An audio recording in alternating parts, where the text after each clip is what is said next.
You are listening to The Catholic Wire.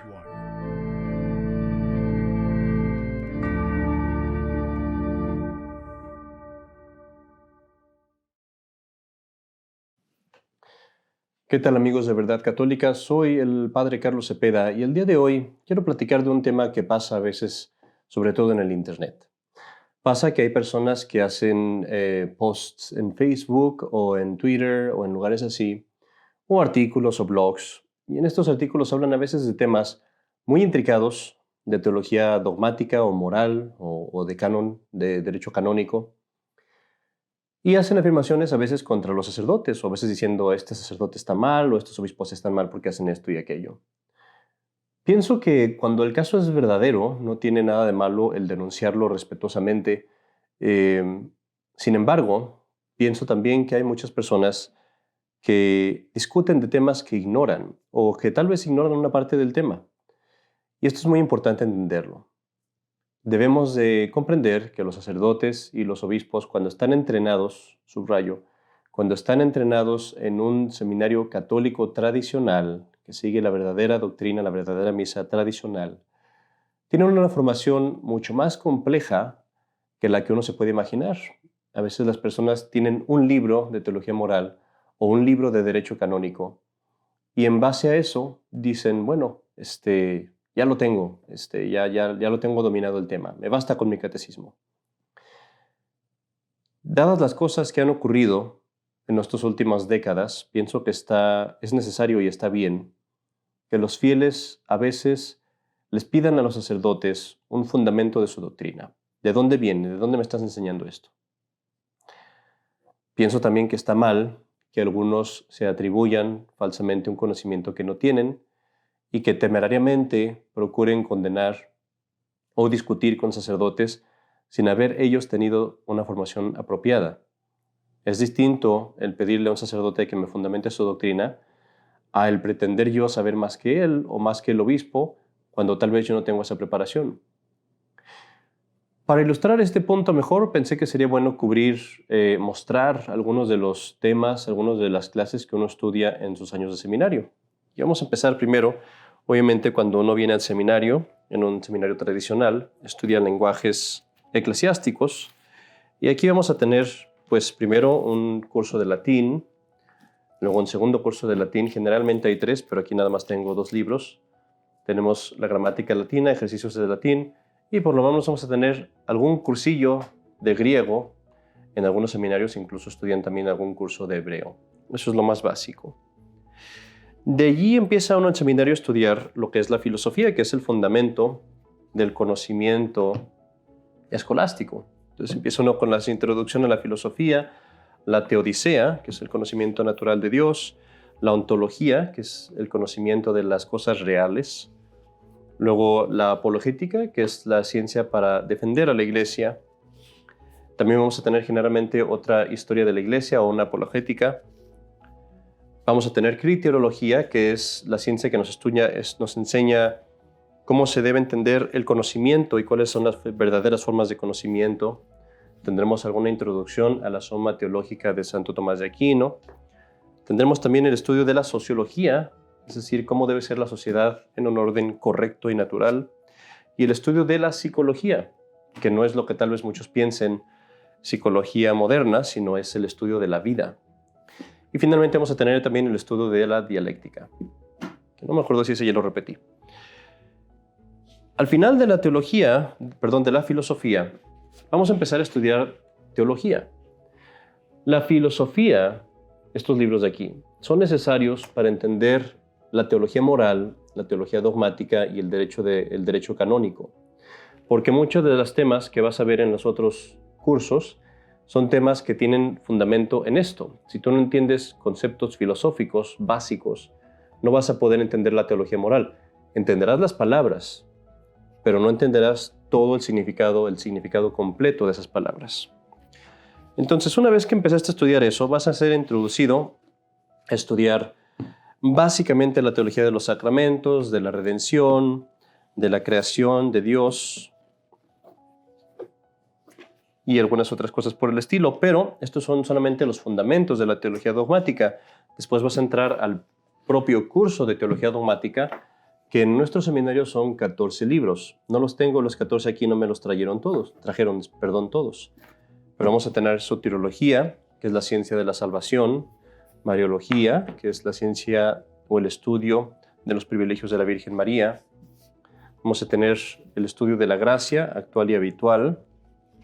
Vamos a tener el estudio de Dios, su conocimiento, su esencia, sus atributos. Vamos a tener el estudio de la Divina Trinidad. También vamos a estudiar lo que es Dios como autor de la naturaleza y de lo sobrenatural, es decir, Dios como creador. Vamos a estudiar también la cristología. Y como les digo, son 14 libros. Aquí me faltan otros 7. Me falta lo que es la escatología, me falta el estudio de los sacramentos, que esos son varios libros. Me falta el estudio de otros tratados de Dios. Me faltan los estudios de la vida espiritual, pero vamos a estudiar, además de estos libros de dogmática, lo que viene siendo la vida espiritual propiamente dicha, que el autor más conocido es Tanqueray, y también lo que es doctrina y devoción, cuáles son las verdaderas formas de devoción. Vamos a tener 2 o 3 libros que son las fuentes del dogma católico, lo que es el Denzinger, que es muy conocido en todos los seminarios. Y una vez que hayas estudiado todo esto, pues también tienes que estudiar uno que otro libro de historia de la iglesia, que vamos a tener aquí. Vamos a ponerlo de este lado. Nomás es uno aquí, pero a veces son varios. Ahora, una vez que has estudiado eso, el otro tema que va a ser muy importante va a ser la teología moral, que es lo que te enseña qué es pecado y qué no es pecado, qué son las virtudes, cómo son los sacramentos, todo ese tipo de cosas. Entonces, un texto muy básico de teología moral va a tener por lo menos 4 libros. Vamos a ponerlos aquí. Por lo menos 4 libros. El problema, sin embargo, es que no te va a bastar con 4 libros, porque si realmente quieres conocer la teología moral seriamente, no te puedes fundar en la opinión de un solo autor. Entonces vas a tener que acudir a algún otro autor de teología moral. Y también el problema es que hay muchos asuntos de teología moral que no se tratan en el libro de texto solamente. El libro de texto es muy resumido. Tienes que cubrir libros no solamente de texto, sino libros y tratados especiales que están escritos en latín, no nomás en inglés o en español. Entonces siempre vas a tener que tratar por lo menos 2 o 3 autores de teología moral, y especialmente vas a tener que conocer al menos alguno en latín. Como por ejemplo aquí tenemos a Nolding Schmidt. Sin embargo, la teología moral, porque es un tema muy amplio, va a cubrir también ética de medicina, la teología moral de la medicina, y también de profesiones especiales, que no tengo el libro aquí. También vas a tener lo que es teología pastoral, es decir, cómo se aplica la teología moral en el contexto de una parroquia o en el contexto de un sacerdote. Bueno, pensaríamos que tal vez con eso ya tenemos dominada la teología moral, pero el problema es que puedes conocer los principios, pero muchas veces cometes errores en la aplicación, y por eso hay otra ciencia que se llama casuística. La ciencia de la casuística lo que es tú estudias casos especiales, casos particulares de las posibles soluciones, y tú las tienes que dar las soluciones. Una colección muy básica de casuística va a tener por lo menos 4 libros con una colección de casos de moral que tú como sacerdote puedes resolver, y que muchas veces, créanme, por más que lo sabes o que crees que lo sabes, te equivocas. Ya tenemos la teología moral. El siguiente punto es estudiar el Código de Derecho Canónico.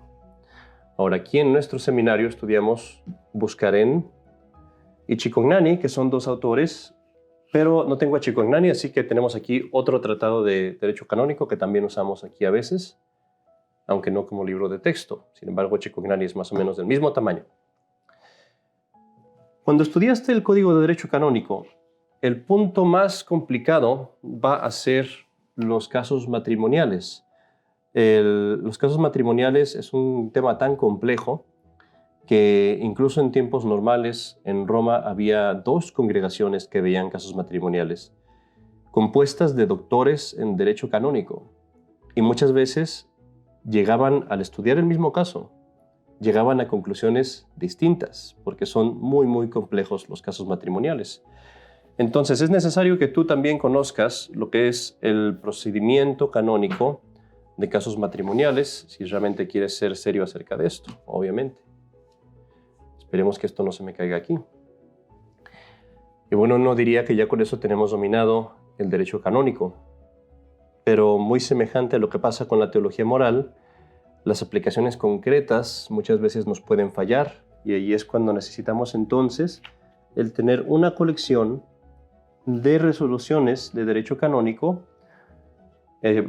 hechas por Roma, por las congregaciones romanas.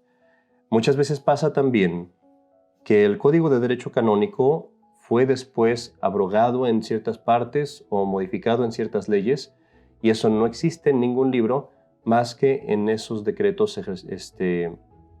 puestos por Roma. Entonces, para eso necesitas una colección como lo que se llama en inglés el Canon Law Digest, que es básicamente una colección de decretos de la Santa Sede. Y esta colección va a cubrir desde los años, obviamente, 1917 hasta lo que nosotros reconocemos como el último año de un papa válido, 1958. Y entonces aquí vamos a tener por lo menos unos 6 libros, una colección que tú tienes que conocer y revisar y consultar para estar seguro que tienes la interpretación más válida del Código de Derecho Canónico. Además de estas cosas, en el seminario, obviamente en un buen seminario, vas a estudiar lo que son las encíclicas del Papa, que van a cubrir por lo menos unos 4 volúmenes de este tamaño.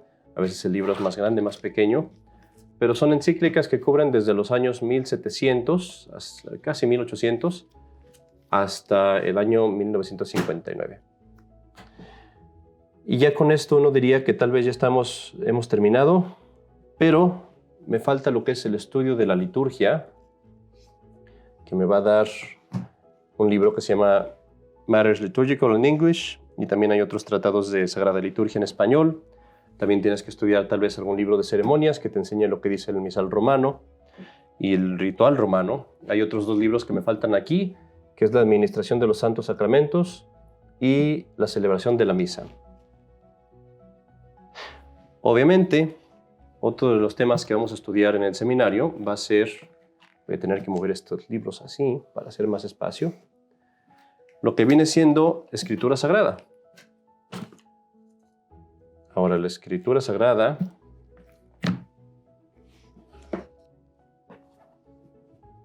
listo. La escritura sagrada obviamente vas a estudiar la Santa Biblia, pero como bien sabemos los católicos, la Biblia no basta para interpretar la escritura, también tenemos que tener los comentarios. Y el comentario más completo va a ser el de Cornelio Alápide, que tiene 4 libros de comentario, uno por cada evangelio. Estos libros están traducidos al inglés, pero no al español, que yo sepa, al menos no completos. Pero esos son solamente los evangelios. También vas a estudiar lo que son las epístolas de San Juan, las epístolas de San Pablo, el Apocalipsis y otros libros del Nuevo Testamento, que algunos están traducidos a idiomas modernos. Sin embargo, también está el comentario al Antiguo Testamento, que no está traducido, y si lo quieres estudiar, lo tienes que estudiar en latín. ¿Cuál es mi punto con todo esto? Lo que quiero decir es nada más que el conocimiento eclesiástico, el conocimiento sobre todo de temas de moral y de derecho canónico y de la fe, es más complicado de lo que parece. Aun que una persona hubiera leído todos estos libros, aún así es necesario que esa persona tenga los años de experiencia, de formación espiritual que recibe en un seminario, los años de práctica de la virtud. También es necesario que esa persona, después como sacerdote, adquiera el conocimiento que le da la experiencia de los problemas, de los conflictos morales, de las dolencias espirituales que tienen las almas ya en la práctica de la vida parroquial. Estas cosas obviamente solamente le son accesibles a uno que está en un rol sacerdotal. Entonces, ¿quiere esto decir que nunca debemos de cuestionar a los sacerdotes? No, no es eso lo que digo, porque como hemos visto en estas últimas décadas y años, a veces es necesario cuestionar lo que se nos dice. Sin embargo, hay una gran diferencia entre pedir razón de lo que se nos enseña, a pretender saberlo sin lugar a error, a pretender saber más que el sacerdote y que no sea posible que yo sea el que se está equivocando. ¿Cuál es la forma correcta para un católico? Lo que un católico debe de hacer es lo siguiente. Si un sacerdote o un obispo me está diciendo algo y a mí me parece, tal vez mi instinto católico me dice que eso es algo contra la fe o contra la moral o contra la práctica del derecho canónico, lo que yo debo hacer es respetuosamente pedirle al sacerdote, al padre o al obispo: ¿me podría usted decir en qué libro dice eso? ¿Me podría decir en qué doctrina de la Iglesia se fundamenta para decirme esto, o para esta decisión moral, o para esta prohibición que usted me hace? No tiene nada de malo el pedirle al sacerdote que nos dé razón de cómo está sacando su doctrina de la Iglesia. Pero como dije ya, de eso a atacar a un sacerdote o un obispo, pretendiendo saber más que ellos, sin tener esta base de conocimientos, pensando que nada más porque tengo este libro de aquí o este libro de acá, ya sé todo lo que enseña la Iglesia de un tema, eso es temerario y muchas veces nos vamos a equivocar. Procuremos pues en el futuro tratar de practicar la humildad en este sentido, instruirnos en nuestra fe y cuando sea necesario cuestionar a un sacerdote o a un obispo, hacerlo de una forma respetuosa y nada más de ese modo, solicitándoles que nos den razón de qué parte, de qué libro, de qué enseñanza de la Iglesia sacan aquello que nos están diciendo. Soy el Padre Carlos Cepeda y esto es La Verdad Católica.